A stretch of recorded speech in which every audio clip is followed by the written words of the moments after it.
So, welcome everyone from wherever you're joining us from. Thank you. My name is Brian. I'm the host of this program. So, this webinar today is part of an ongoing series by the LSE Hayek program, hosted by the Research Institute Stickett at the London School of Economics. The aim of this online series is to explore a range of topics that are related in some way to the intellectual contributions of the economist F.A. Hayek. These include individualism and economic freedom, the nature and future of liberal democracy, social justice and welfare, decision making under uncertainty, macroeconomic management, the rule of law, and issues of justice. I encourage everyone to check out our future events on Eventbrite, which I will link later below, and also our past recordings of past webinars on YouTube, which I'll also link later on. We're very pleased to have with us today Professor Michael Huemer as our guest speaker. He is a professor and philosopher from the University of Colorado Boulder. He works mainly in epistemology, ethics, meta-ethics, and political philosophy. He has written on various topics such as philosophical skepticism, ethical intuitionism, deontological ethics, and political authority, among others.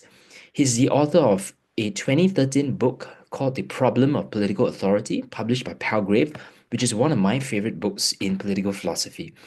But today he will be speaking on the title Progressive Myths, which is based on a recently published book by him of the same title. I will also be sharing that in the video description and the chat later on. So please note that this webinar is recorded and will be uploaded on YouTube in the coming days. So Michael will be speaking for approximately 45 minutes, followed by question and answer session, lasting anywhere between 15 to 30 minutes, depending on the questions that we receive. You may drop your questions over the course of the presentation in the Q&A function below. I will hold on to these questions and begin posing them to our speaker at the very end. So without further ado, I will now hand the time over to our speaker, Professor Michael Huemer. The time is yours. You may now share your screen. Okay, great. Thank you. So I've got a little slideshow that I'm going to play here.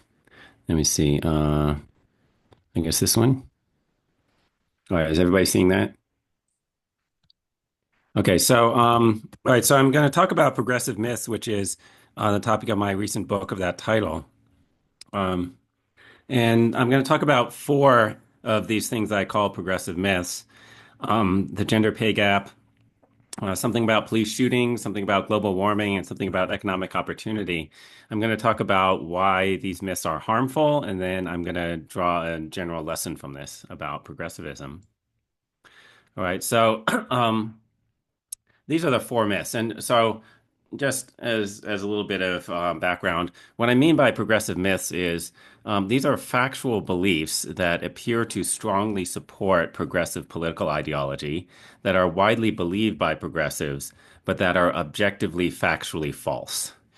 Now, I didn't select things that are matters of opinion or matters of judgment. I selected things that I think could be decisively empirically refuted. All right, so here are four examples. In the book, there are around 20 myths, but I just picked four prominent ones. All right, so the first one is the gender pay gap. It's commonly said that women in America earn less than men for the same work. All right, and for all of these, I have quotations or some evidence that this is a widely shared myth. So there's a quotation from the left-leaning journalist Rachel Maddow. If you aggregate everybody working in the economy in every job, women get paid 77 cents for every dollar that men get paid. For the same work, dudes get paid more. Okay, so statistics like this are commonly quoted. The number has it's gone from 59 cents back in the 1960s up to the most recent figure is 85 cents. Okay, but people frequently quote the gender pay gap statistic. And you note that she explicitly says that it's for the same work, men get paid more. Okay, this is a quote from Barack Obama, former US president. I'm committed to tearing down the barriers to full and equal participation in our economy and society that still exists for too many women. All women deserve equal pay for equal work. So clearly implying that women are not receiving equal pay for equal work. This is very commonly said. There are many more quotations that could be given. Okay, here's the reality. The pay gap statistic does not, in fact, control for occupation, hours worked, education, or experience, or basically any other pay relevant characteristic. So it is not about pay for the same work. It's different pay for different work. If you add in controls, the pay gap vanishes. Right. So if you actually make it so that you're comparing people doing the same job with the same hours, etc., then it turns out that men and women get paid the same amount.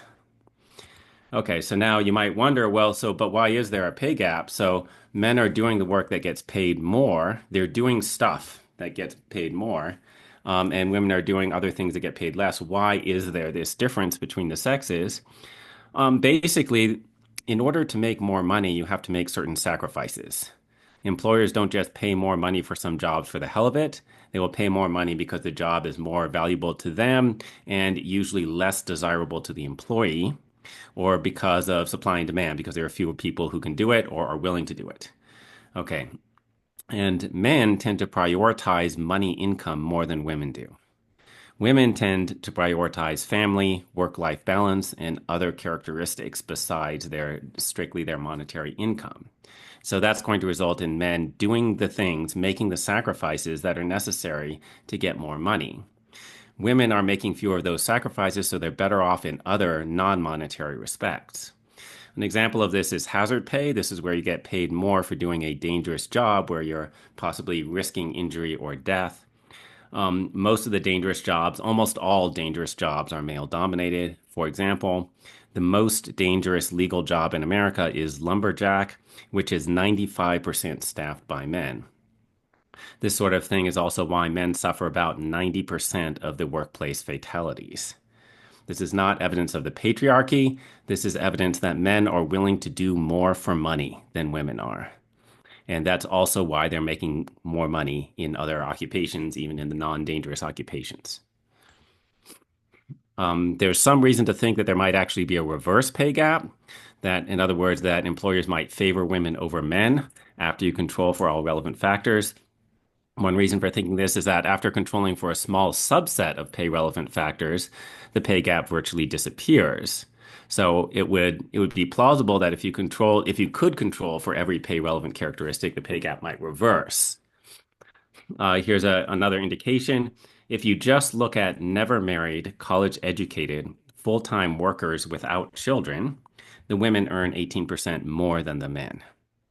Now, it's hard to explain this by appealing to the patriarchy. Does the patriarchy discriminate against women in general, but just in this special case of these women who are most violating traditional gender norms, it discriminates in favor of them?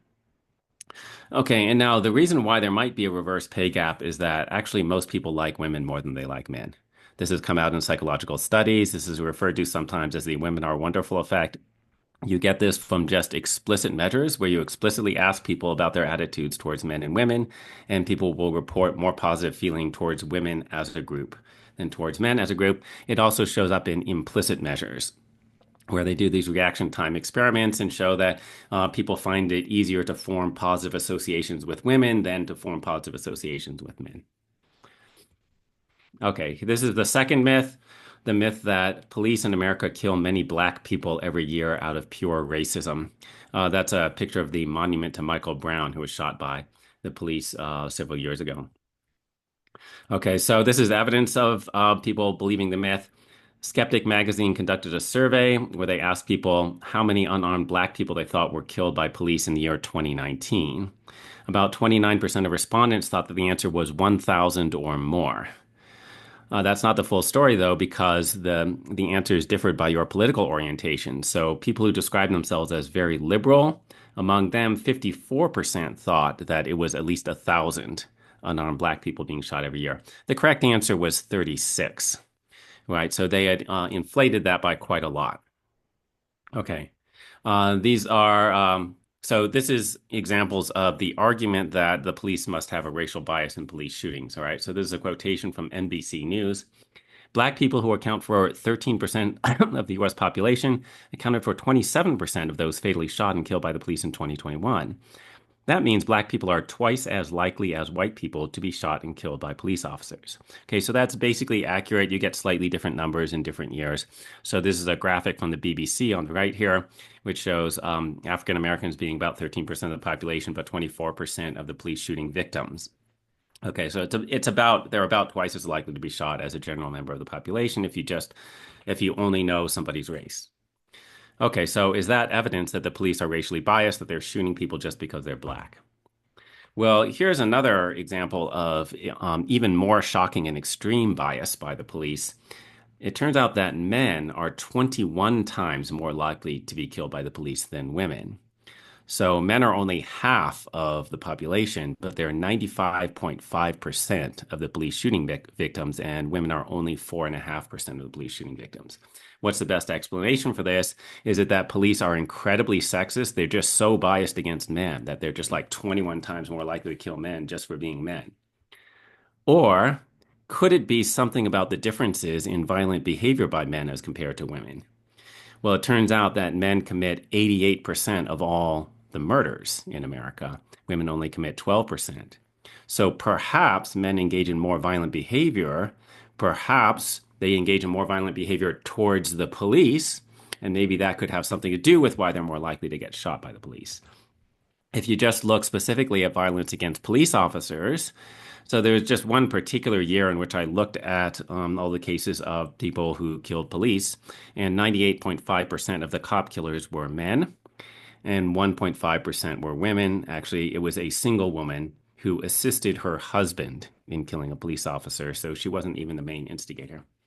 Okay, so that could have, so this is a reasonable proxy for the tendency to engage in violent behavior or threatening behavior towards the police, which could lead to a violent police response even in the absence of prejudice by the police. Right now, if you buy that, which I suspect most people would, what if we apply that to the case of race? Um, so blacks are about 2 times more likely to be killed by police than whites, as we previously said. You could say that this is due to racism on the part of the police, but it could alternatively be due to the differences in violent crime rates and especially crime towards the police.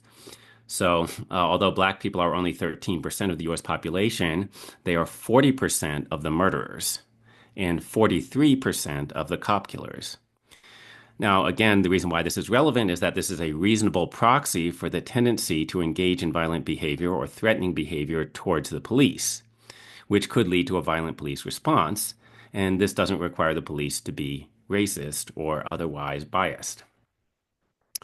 Okay, now this hypothesis is also confirmed by laboratory experiments. So, just to mention, actually, the rate the percentage of blacks among police shooting victims is only 24%, but the percentage of blacks among cop killers is 43%. So if anything, that difference in percentages suggests that there's a bias in favor of black people, that the police are biased against shooting black people, right? Because if they were perfectly neutral, you'd expect it to be 43%. Okay, now there are laboratory experiments on this. So this is where they did these simulations. They have actors act out scenarios, and the police, and it's on the screen from the cops, and then the police have to decide how to react to the suspect in the video and whether and when to shoot. Occasionally, the police wrongly shoot somebody, and they time how long it takes the police to decide to shoot when they do. So it turns out that when there's a white suspect, the police take 1.1 seconds to decide to shoot when they do. And if it's a black suspect, it takes them 1.3 seconds. So it's a 0.2 second difference. That's too small to be conscious. If the difference were the other way, you know for sure that the progressives would be saying that that shows implicit unconscious bias on the part of the police. So the evidence seems to indicate that actually there is unconscious bias against white people or in favor of black people on the part of the police. The police also mistakenly shot white suspects 14% of the time and only mistakenly shot black suspects 1% of the time. Again, if the numbers were reversed, progressives would be saying that proves that the police are biased against blacks. Given the way that it actually is, it seems to be evidence that the police are biased against whites or in favor of blacks. All right, and now note that these are controlled experiments, so it's exactly the same scenario, just acted out with either a black actor or a white actor. Right. And so that is better controlled than, anything that happens in ordinary real life. Okay. And now, sorry, just want to comment on this. Like, well, how could there possibly be a bias against whites or in favor of blacks? Most cops are white. Why would they be biased in favor of blacks? You might think that doesn't make sense. The answer to that is most likely that shootings of black people are scrutinized a lot more than shootings of white people. So if a white cop shoots a black cop, that is going to be on the news. That cop could possibly, he could just be dragged through dragged through the ringer and possibly prosecuted. If a white cop shoots a white suspect, basically that's never reported. That is never a national news story, even though more white people are shot by the police than black people. Right. So that's probably the reason why they're more careful with black suspects. Okay, we're on to the third myth, which is about the existential risk of climate change. So the myth is that climate change is an existential threat to our society, or perhaps to our entire species, or perhaps to all life on Earth. Okay, this to me is a completely crazy idea. It's hard to believe that people think this, but here's some evidence that people think this. So this is a quote from Congresswoman Alexandria Ocasio-Cortez. The world is going to end in 12 years if we don't address climate change, and your biggest issue is how are we going to pay for it? She later said she didn't mean that literally, but she didn't explain exactly what she meant. Okay, this is a comment from Greta Thunberg, which, by the way, is almost certainly the source of AOC's comment. All right, she was probably listening to Thunberg. So we live in a strange world where all the United Science tells us that we are about 11 years away from setting off an irreversible chain reaction way beyond human control that will probably be the end of our civilization as we know it. Okay, and then President Joe Biden, back when he was president, said climate change is literally an existential threat to our nation and to the world. Okay, so climate change is likely to literally destroy the world. That's what they're saying. There's a large number of ordinary people who now believe this, that the species is likely to go extinct because of climate change. Okay, what does the actual science say? So, what is the source of the 12 years or 11-year statistics quoted by AOC and Thunberg? The answer is it comes from a report by the IPCC. So this is the Intergovernmental Panel on Climate Change. This is this UN organization, which is a group of climate experts. This is the mainstream climate science, if anything is. Okay, they put out a report in 2018, which basically said that we would have to drastically reduce CO2 emissions by the year 2030, so 12 years in the future, if we were going to prevent global if we were to prevent warming from exceeding 1.5 degrees Celsius relative to pre-industrial times. And at that time, the warming had already reached 1 degree C. So they were talking about how to prevent another half degree, and they said we had to do something by 2030. They did not, however, say that the failure to do so would end the world. They never said anything close to that. And they have never predicted the end of civilization from any climate scenarios because they are not crazy people. Okay, these are comments from mainstream climate scientists. So Adam Schlosser, the deputy director of the MIT Joint Program on the Science and Policy of Global Change, says, if I had to rate odds, I would say the chances of climate change driving us to the point of human extinction are very low, if not zero. Okay, and then there's a quote from Michael Mann, who is a leading climate alarmist. And by the way, if you know what this is, Michael Mann is the author of the famous hockey stick graph. He says, there is no evidence of climate change scenarios that would render human beings extinct. I emphasize that these are not climate skeptics. These are climate alarmists. These are mainstream climate scientists who are worried about climate change. Okay. All right, these are the mainstream projections. So these are the kinds of problems that the climate alarmist scientists are worried about. So the IPCC projected that there might be in excess 250,000 deaths per year by mid-century as a result of global warming. Okay, the climate economist William Nordhaus predicted that by the year 2100, we might be losing about 2.5% of world GDP as a result of the costs of climate change. So these are real and not trivial costs, but they're nothing remotely like the extinction of the human species. The IPCC is projecting ocean level rise by between 0.4 and 0.8 meters by the year 2100.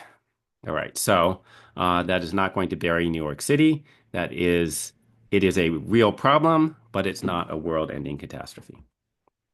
Okay, finally, here's the fourth of the myths that I want to talk about. The myth is that most rich people get rich by inheritance and luck, and that if you're poor, you just can't succeed in a capitalist country.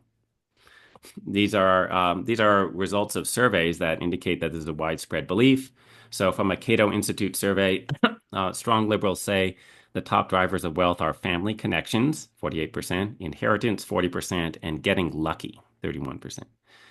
All right, from a Ramsey Solutions survey report, 74% of millennials believe millionaires inherited their money, and more than half, 52%, of baby boomers think the same thing.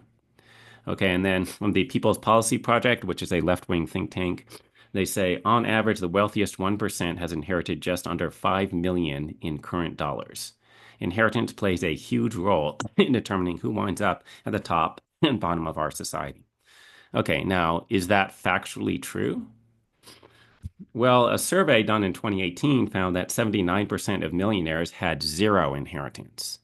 The most common explanation for their for their wealth was they reported just regular savings and investment. If you save and invest over a long period of time, you become a millionaire. From a Federal Reserve report, the richest 1%, so this was in 2020, they reported that the richest 1% of Americans had inherited an average of $719,000, not $5 million. Okay, this is information about income mobility. So this table is from government statistics. Basically, they tracked people who were in different income groups. So they divided the population into 5 groups, 5 quintiles by income, and then tracked the people who were in each quintile in 1996 and saw what happened to them by the year 2005, 9 years later. Okay. And now, so I'm not going to read all these numbers on this graph, but here are some of the highlights. From 1996 to 2005, of the people who started out in the bottom quintile, 58% of them moved up to a higher quintile over 9 years. Over the course of 2 years, the bottom quintile's income rises by about 68% for men and 79% for women. That's from a 2015 study based on tax data. Right. So actually, there is a lot of income mobility in the United States. The capitalist system does not trap you at the bottom. And the main way that people get rich is not by inheritance and luck. Okay. Now I want to talk about, well, what is harmful about the progressive myths? Why is it that we have these myths going around? And as I say, there are many more. Well, first, I want to talk about the importance of social loyalty and trust. There's a basic problem that all human societies face. The problem is that human beings are likely to come into conflict. People have different interests, and even when they have the same interests, they have different beliefs. So people have there are different things that they want the government to do or that they want society to do. There are different rules that they want to be the rules for their society and so on. Okay, and this could potentially cause conflict and prevent people from being able to cooperate with each other. Right, the basic solution that every society adopts is to have a set of social rules known as the laws that govern the interactions between people. And everybody's just supposed to know what these are, and then they're supposed to follow them. And then there has to be somebody to enforce them. And so if you think that somebody has violated the rules, then there's some kind of mechanism for somebody to adjudicate whether that person violated the rules and to give some kind of remedy if they did. Okay. So that's the solution in every society. And so there needs to be some kind of institution for enforcing those rules.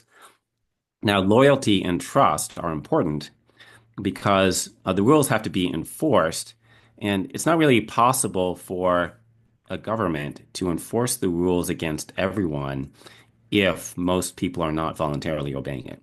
They can enforce the rules if only a small number of people are disobeying. If 1% of people are disobeying, then the government can use force against that 1%. But they can't do it if most people are not obeying the rules. Okay, so you need to have most people believing in the norms and the institutions of society. You need to have people support the institutions and go along with the result, even when it's not the result that they wanted, or even when it's not most serving their interests. And for that, you need people to have a sense of loyalty and trust in the institutions of their society.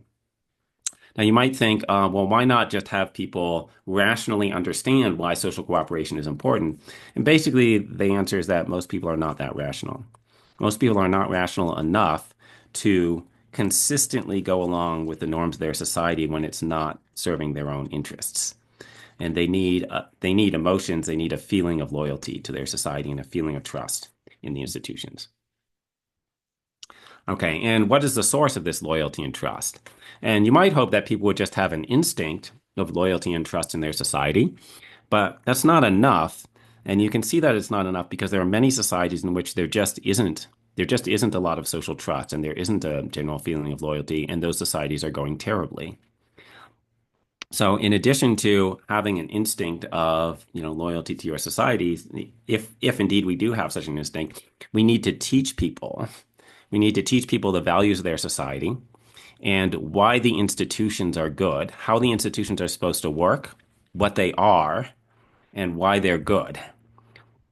Also, we create a sense of loyalty by having certain symbols and telling stories. So I have a picture here of George Washington with his little hatchet, with the cherry tree that he chopped down. This is a story that they used to tell about how honest George Washington was, that even as a child, he would admit to having done something wrong and chopped down the cherry tree when he wasn't supposed to. Okay, but so we used to have, we have things that are supposed to be symbols of our society. And then we teach people about how the founders of our society were impressive people or things like that in order to create a sense of loyalty. Okay, now modern contemporary progressivism is actively undermining that sense of loyalty and trust. So they're actively teaching that America is essentially an evil society and that its institutions exist solely to exploit and oppress people. So think about like the 1619 Project, the whole point of which is to teach exactly that American institutions are thoroughly corrupt and evil, and that it had nothing to do with freedom, with the value of democracy or equality, and that we just created the country to oppress and exploit and do evil. Progressives are also attacking the norms of free inquiry, trying to suppress dissent, suppressing free speech, silencing, trying to get people fired, attacking people in their personal life for disagreeing, and so on. They attack national symbols, like they go around talking about how evil George Washington and Thomas Jefferson were. And essentially, they're sowing discord between groups. So, teaching, for example, Black people that they are the enemy of whites, teaching different racial groups that they are opposed to each other and that they are each other's enemies. That's not how the progressives would describe what they're doing, but that's in effect what they're doing. They're teaching Black people that white people hate them, that the Black people can't succeed because the white people are constantly oppressing them. That is basically sowing discord and racial division. Okay, and now why is that bad? Why shouldn't we undermine the system? And if you think that our system is thoroughly evil and corrupt and racist and prejudiced and so on, then you might think, oh, maybe we should undermine the system, right? Maybe it will collapse and then be replaced with something better. Why is this not a good idea? So first, you have to understand that society is a very complex order, and our society in particular is particularly orderly. So I have these pictures here. The picture on the left is our society today, that's Chicago. And the picture on the right is a more typical human society. Now, if you disrupt something, if you have a complex, orderly system and you disrupt it, almost all the time you make it worse. There's a small range if you're in a society where things are already going better than 99% of other societies, which is our case, right? Our society is vastly better than the way that almost everyone has lived throughout almost all of human history. So if you're already in the 99th percentile, there's a small range of changes that make you go up even further, and there's a much wider range of changes that make you go down. If you disrupt things in a fairly random way, especially if you just sort of undermine in general trust in the system, just undermining the institutions in general, the most likely result is that you go back to the normal conditions for society, or at least closer to the normal condition for human societies, which is a condition of abject misery. Okay, so I have some concluding thoughts. This is my basic case against progressivism as a political ideology. So first, it's important to understand that progressive political ideology rests on testimony. So the disputed premises of progressivism, that is, the things that non-progressive disagree with, the things that progressives and conservatives and libertarians disagree about, are generally not moral premises. They're generally empirical premises. So, for example, conservatives don't think that racism is good. They're not disagreeing with progressives about whether racism is good or bad. They're disagreeing about whether America is in fact a deeply racist society. So that's an empirical, factual claim. And most people have not, in fact, observed the evidence. In fact, it might be that nobody has personally observed the evidence. You can't conclude that society in general is racist just from your own personal life, because that's an N of one. All right, so you have to rely on testimony.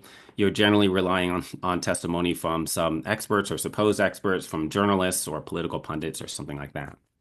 Okay, but it turns out that progressive sources of information are unreliable. The sources that are giving you the information that appears to support progressive beliefs are not reliable information sources.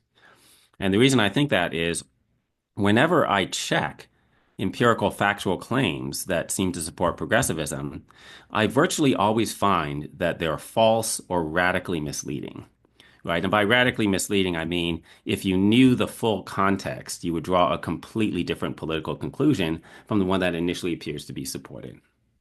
Now, I can't check all of the claims made by progressives because there are too many of them, but I have no reason to think that the ones that I haven't checked are drastically more reliable than the ones that I have.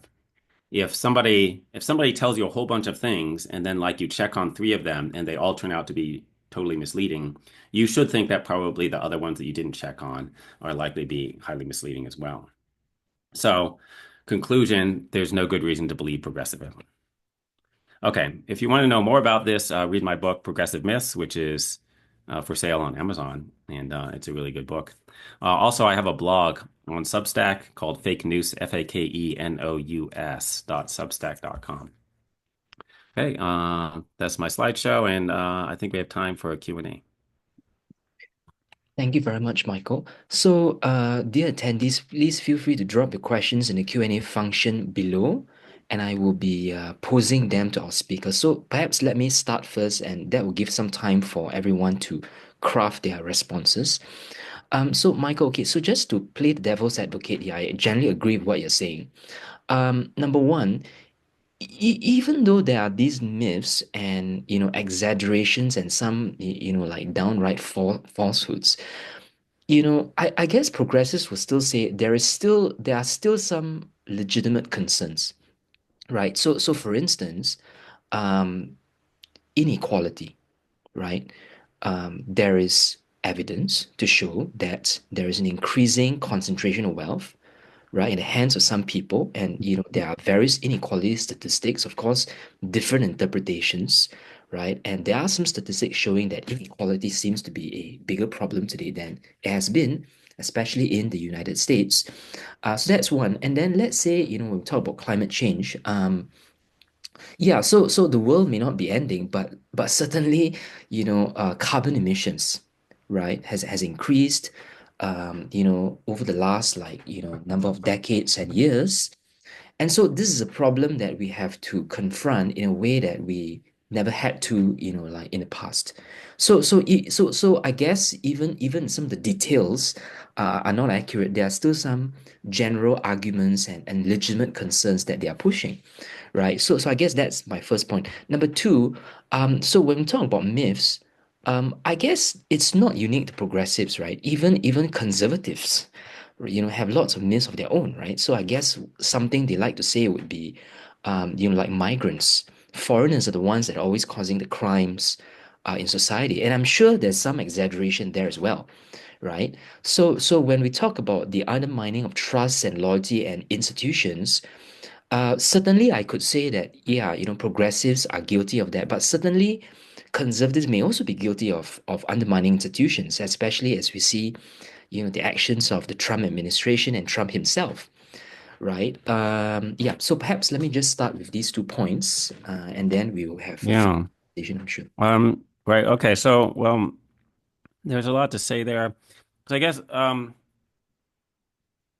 so about like there are concerns that progressives have that are not bogus, that are not myths. Okay, and I want to say like my point here in like writing this book is not to go to the opposite extreme. Like I want to undermine the progressive myths, but I don't want to then set up like the opposite extreme of the right wing myths. Okay, so like if there was a right wing myth book, it might include the myth that global warming is a hoax, right?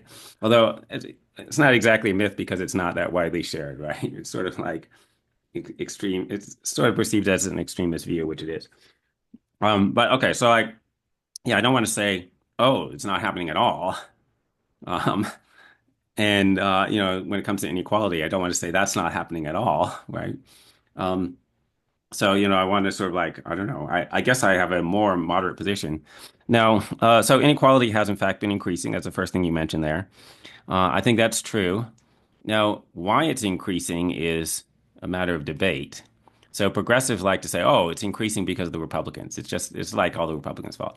And I don't know if that's true. I don't know what the reason is, but I would be more likely um, to name general economic factors, not government policy, and not a particular party either, right? So like, so here's the thing: in the modern economy, there are fewer jobs, there are fewer low-skilled jobs and more high-skilled jobs, and I think that could lead to there being more income inequality, right? Because there are a lot of people who can't do the high-skilled jobs. And there's just like, and so they have to do the low skill jobs, but there's like not that much demand for them. And so like their wages are going to be dropping. And then there are the people who can do the high skill jobs and there's like increasing demand for them, but there's not an increasing supply of them because like, right, like we're not getting more and more smart people, right? And so then their wages are going up, their salaries are going up. So that could be what's going on, right? In the modern economy, like we now have people with like whatever over $200 billion or something. And like part of the reason for that is just like the economy has changed in a way so that it's now possible for a person to have a bigger effect, right? So like it's the reason why Jeff Bezos has whatever it is, I don't over $100 billion, I don't know. The reason why he has so much money is not that he was like working a million times harder than his workers. It's that when he does stuff, it has an effect on a huge number of people. And so if he does something beneficial, it creates a huge total benefit because it's a small benefit for a huge number of people. And that's more true now than it used to be in the past because of globalization, basically. It's like he's now affecting a lot more people and because of more advanced technology and stuff. Okay. So you might still think that that's a problem, but I don't think that inequality is a problem, actually. I don't see what's wrong with inequality. I think it's a problem if people don't have their needs met. I agree with that. But people are getting better off in general, Yep. right? So like our society is improving. We'd like it to improve faster, but okay. The CO2 emissions, basically, I think that what's going to happen with global warming is we're just going to adapt to it. We're not going to stop it. Like, let's be realistic, okay? That's not, it's too expensive. It's not realistic that we're going to stop global warming. And we would have to coordinate worldwide, and that's not going to happen. So what's going to happen is basically, well, we're going to build levees around the coastal cities, right? And by the way, we're talking about like a meter rise. So this is not catastrophic. This is not something that can't be dealt with. There are cities in the world now that are below sea level, right? And everybody's not drowning. New Orleans is below sea level. Everybody's not drowning. Amsterdam is below sea level. They're not all drowning. Okay. We have the technology. We can adapt to it. It will cost us some money. All right. But that's what we're going to do. Okay. The other thing that you asked about was conservative myths, which I should comment on. Yeah. So like I think this is a myth that migrants are particularly crime prone. I don't think that's true. I think they're less crime prone than the general population. The reason for this is that they're afraid of getting deported. So American citizens can commit crimes and not get deported. I mean, they might get arrested, right? Which you don't want either. But anyway, the migrants are afraid of, the immigration service. Um, and yeah, the Trump administration also um, is also kind of attacking faith in institutions. That's right. And the sort of like whatever right-wing populists, right? Saying things like, "Oh, the election was stolen. Oh, we can't trust elections unless we win." Mm. Like, okay, society can't work this way. You know, like we have a democracy. That means you have to, when you lose the vote, that means you have to accept that you lost and the other side gets to take power. Like, okay, so I'm against Trump for the same reason that I'm against the progressives. Okay, like they hate each other, but that doesn't mean that I like either of them. Mm. Right? They hate each other, but they're both doing the same thing. They're both attacking America. The Trumpsters don't say that they're attacking America, but they are. because they're undermining belief in American institutions. All right, great. So let me just pose two questions at one go from our guest. I think his name is TV, perhaps an acronym. Okay, so he says, in your theory, how does progressivism mutate into social justice activism, aka woke? What are the drivers and motivators at individual and collective level to propagate these myths? And also, if I may just throw in a similar question by the same individual, what are the new progressive myths that are now being developed? Um, okay, well, so I should probably do one thing at a time, one question at a time. I guess so. So I guess the question was about the origin of progressivism. I mean, the way that I see it is, it kind of started with, or the origin of wokeism. It kind of started with the civil rights movement in the 1960s. So during the 1960s, American college campuses became politicized. Before that, they were just like, we were thinking of colleges as institutions of higher learning. But then in the 1960s, they came to also be institutions for political activism. And the reason for that was that there were actual serious problems. So there was an actual serious injustice involving inequality, you know, inequality between races and also between sexes. And also there was the war in Vietnam, which was a serious problem because civilians are being killed and so on. And just you could understand why people didn't like it. Okay, now the Vietnam War ended, and you can't keep doing activism against the war after the war ended. You can't say that the war is still going on when it isn't, but you can say that racism is still going on because there's no definite particular time at which racism definitively ends, right? And so the people who were engaged in this activism, it meant a lot to them. Right? So they were trying to fight justice, they were trying to fight injustice, but also they were deriving personal psychological rewards. It gives them a sense of meaning and purpose, and it gives them a sense of community, like-minded people. There's a group of like-minded people working for a common goal.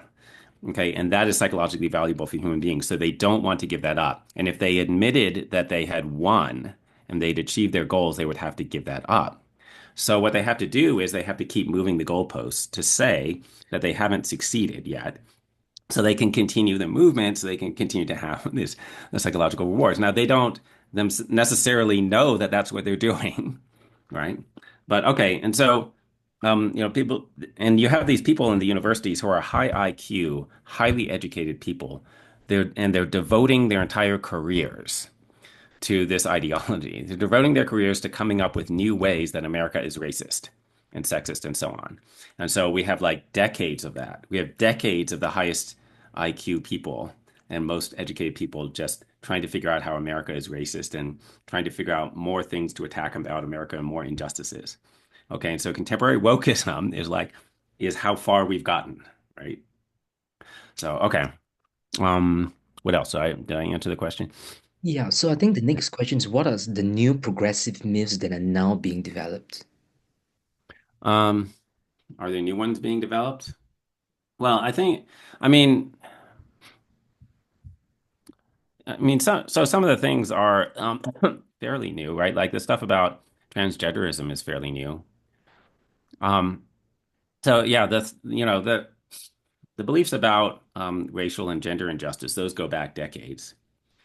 But the stuff about transgenderism, I'm not sure exactly what the myth is about transgenderism, right? I guess I guess the myth is that there's a large number of people who are born with a gender that differs from their sex, right? That most of the people who are saying this about themselves are in fact that way, right? Okay, so um, and I have a chapter on this in the book, but basically, I think there is an actual phenomenon, like there is a real phenomenon that could be reasonably described as being born in the wrong body. Okay, and the reason I think this is that I think um, there are differences between male brains and female brains, like biologically based, genetically based differences, which are adaptations. So evolution designed the male brain to be different from the female brain in certain respects, and some of these are observable, like in brain scans. Okay, and I think there is a possible phenomenon that you get a male brain in a female body, or vice versa. So there's just something just went wrong in the development of the fetus. Okay. Now that I believe is very rare, and transgenderism used to be very rare.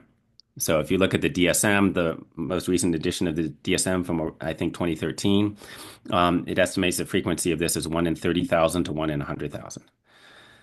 Okay. So, and it's believable that, at something like that rate, there would be errors in fetal development. Okay. So I think that's real.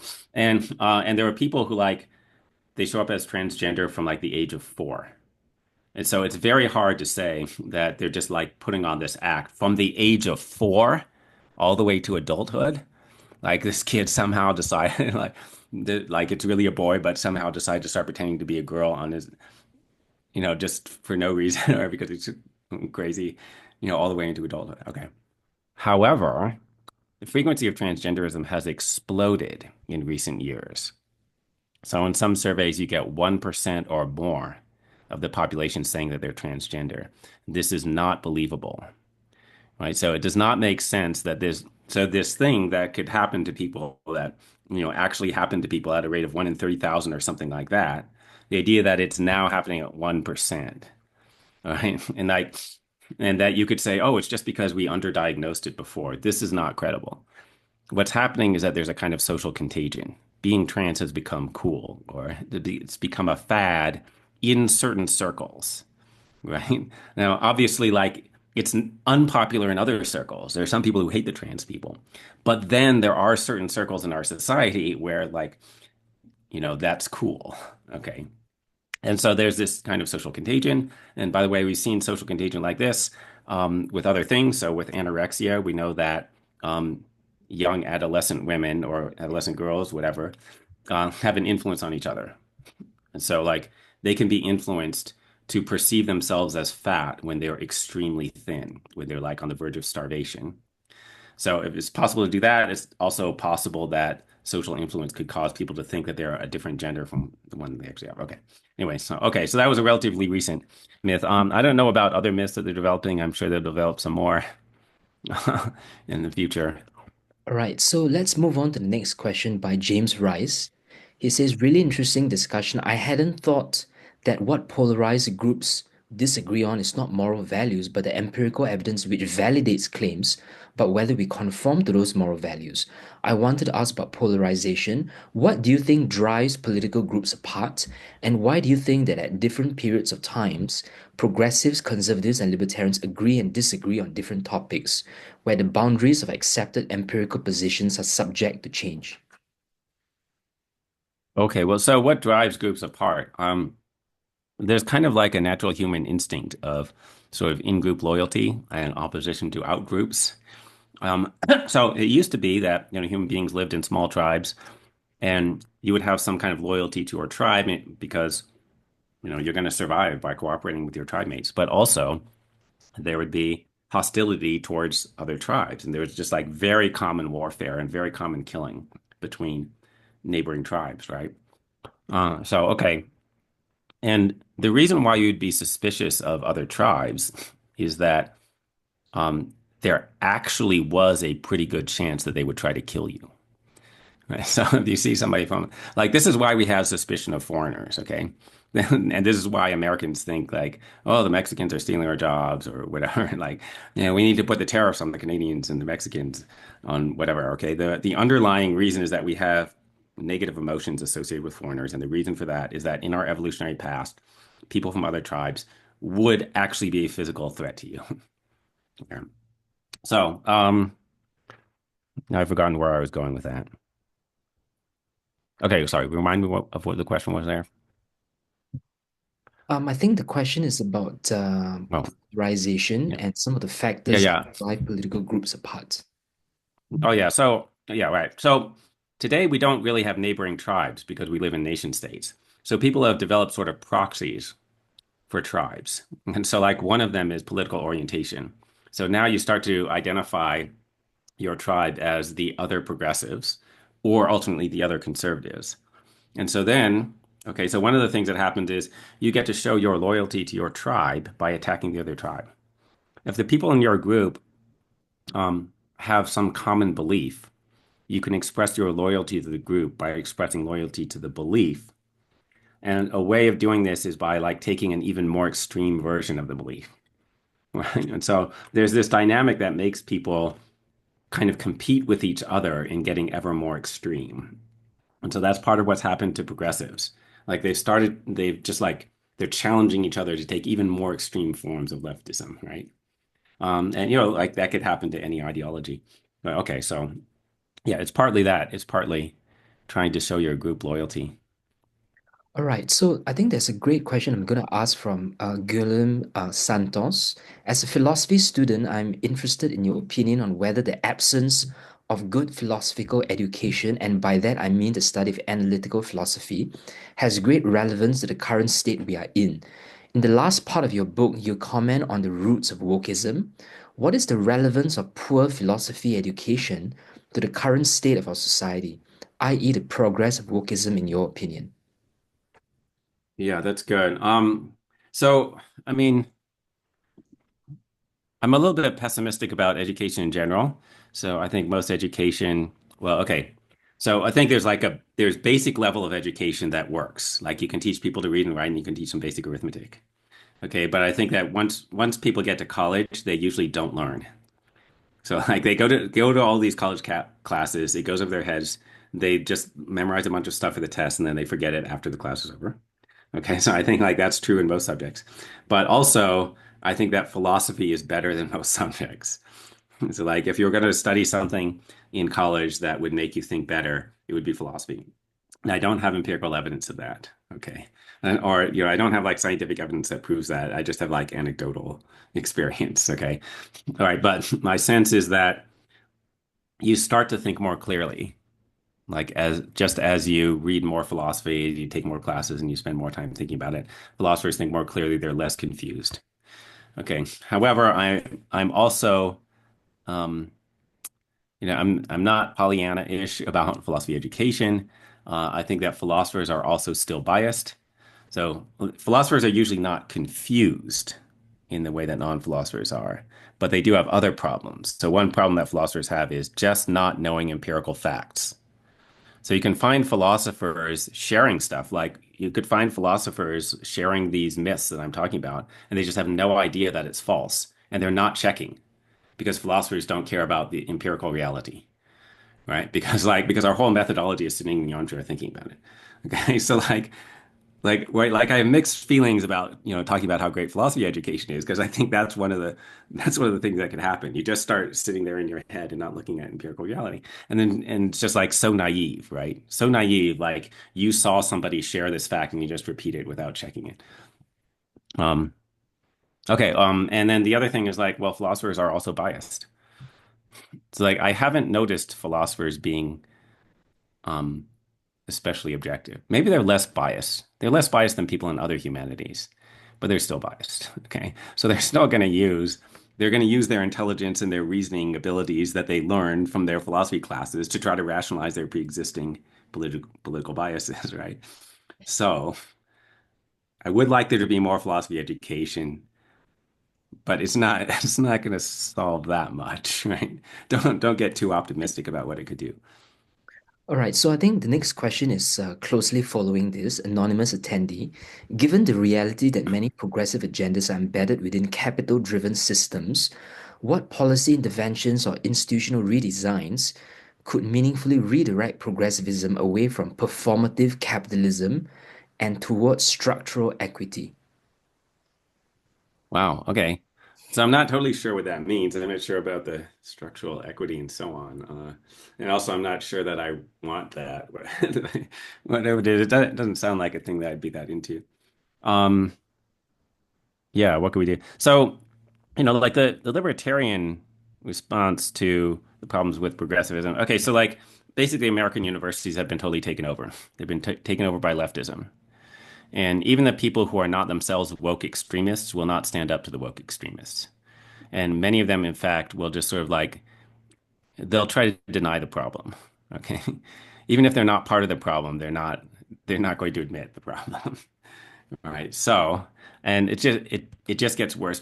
When the number of people with the same political ideology exceeds a certain threshold, then you just get this runaway explosion of extremism, right? When you get past a certain amount, then the minority starts being afraid to talk, right? And then the majority starts like they just start reinforcing their common beliefs, and then they start competing with each other, right, to take more extreme versions. Okay, so that's what happened to academia, right? And so, okay, what could the solution be? And like the libertarian solution would be to develop competing institutions. Okay. But I don't know if this can actually work. So there's like the University of Austin in Texas, where they're trying to start a, university that genuinely believes in free thought. I don't know if that will work. The problem is, it takes a long time to build up prestige, and it probably takes a long time to destroy your prestige. And the existing universities that have been taken over by the left, like they had that time. They've had decades or centuries. And University of Austin, I'm not sure that they can build up the prestige to be effective competitors. Okay.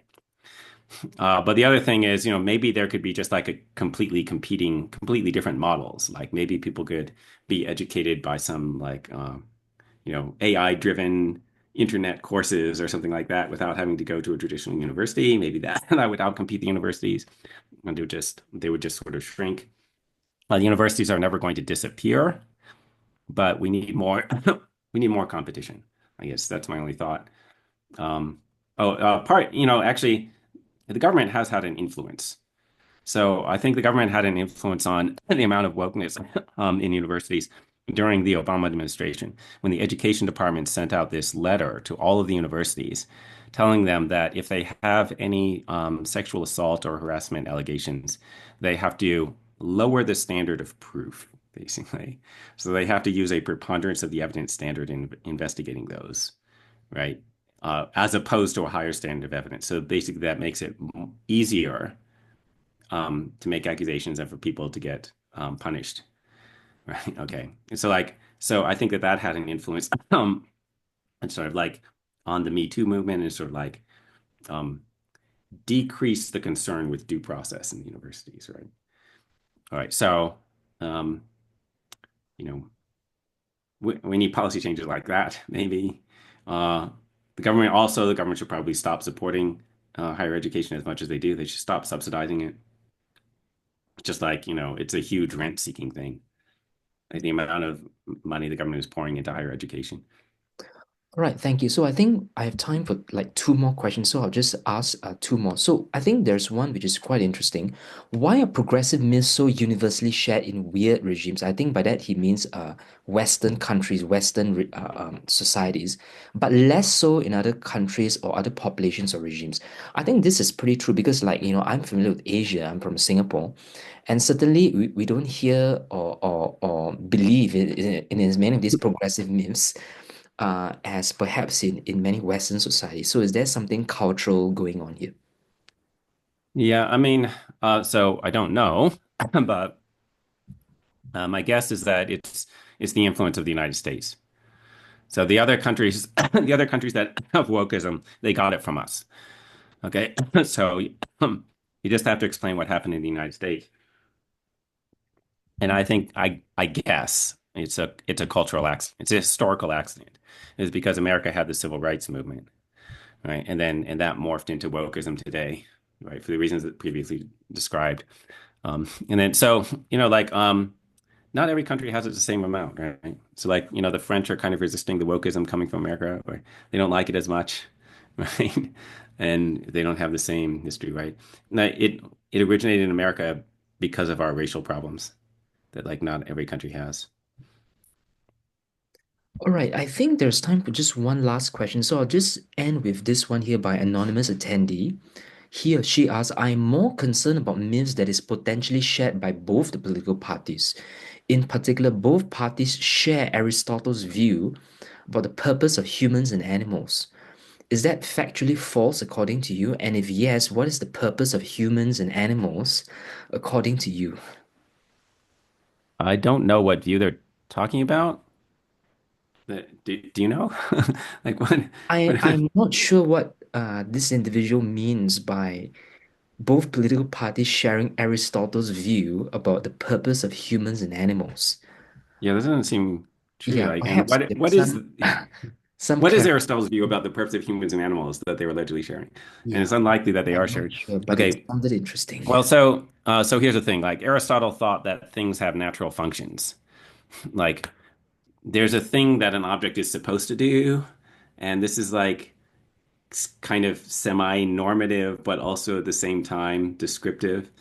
So, like, there's these teleological explanations, okay?